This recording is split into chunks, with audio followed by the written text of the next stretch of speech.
पहले आपका परिचय। मैं अनिल सिंह राठौर मेरा नाम है।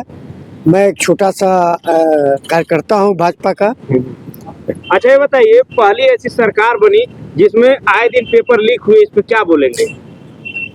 बात आपकी सही है कि पेपर लीक हुआ है और तमाम सिक्योरिटी, तमाम पुलिस, तमाम सीबीआई और इसलिए बनाया गया है कि हमारे आपके बीच में ऐसे तत्व रहते हैं जो कभी न कभी एसएसपी प्रेस कॉन्फ्रेंस करते, पेपर आउट होता है, बाकायदे शो करते, लेकिन पेपर कैंसिल नहीं होता है।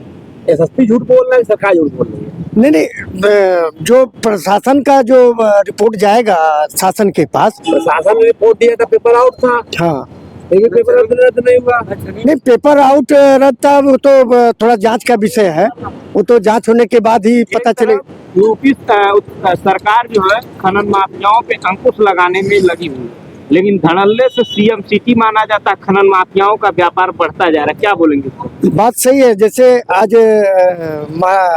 हमारे प्रदेश के मुख्यमंत्री माननीय योगी आदित्यनाथ जी हर पहलू पर कागज कसने का प्रयास कर रहे हैं, लेकिन उसमें जो ऐसे कुछ तत्व हैं जिनकी जानकारी होने पर महाराज जी तुरंत एक्शन भी लेते हैं। आसपास जो भी मकान हमारे सब जीडीए से नक्शा पास बनाया, जीडीए प्लाट था, लेकिन सड़क जो बनाया गया इतना ऊंचा बनाया कि मकान नीचे हो जा रहा है। हाँ, इस बात का मकान मालिकों को काफी आर्थिक क्षति बोले, क्या बोले? हाँ, इस बात का तो बिना विरोध जो है कि महाराज जी के भी नॉलेज में है।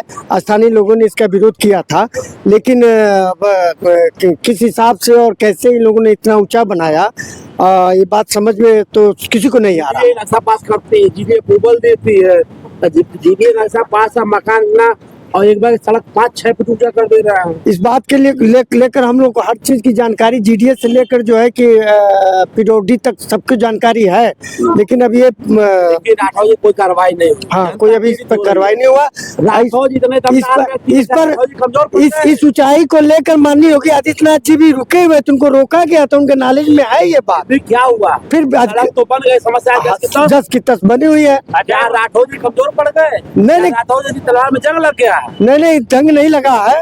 और उनको 9 मीटर छोड़कर आगे बनवाए, वो तो 9 मीटर भी इंक्रोच करके बनवा रहे थे। तो जनता जो तरस हो गई, हाँ, नुकसान हो सका, सपोर्ट हो जाएगा। अब ये तो थोड़ा सा समझने वाली बात है। इसको तो कंप्लेंट किया गया, इस पर जांच चल रही है। सरकार कहती है कि हम किसानों के हित में, जनहित में काम कर रहे हैं, सबका साथ सबका विकास, लेकिन देख लिया जाए तमाम ऐसे घरों और मकानों को तोड़ा गया, खेतियों को लेने के बावजूद भी उचित मुआवजा नहीं मिला गया।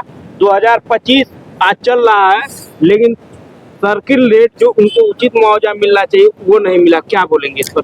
2016 के सर्किल रेट लगा करके मिल रहा है मुआवजा, क्या बोलेंगे? अब इस बारे में तो हमको बहुत नॉलेज नहीं है। पिछड़े दलितों की बात हो रही है, सामान्य वर्ग भूल गए थे। क्या पिछड़े दलित इंसान है? नहीं, सामान्य वर्ग को भी साथ में लेकर चला जा रहा है। योगी आदित्यनाथ छोड़ कोई सामान्य वर्ग का नेता नहीं मुख्यमंत्री है। नहीं, मंत्री संतरी सारे लोगों, अरे तो क्या ये पिछड़े दलितों की पार्टी हो गई है राजनीति? नहीं, पिछड़े दलितों की नहीं है, सबको समाहित करके चलने वाली पार्टी है भाजपा।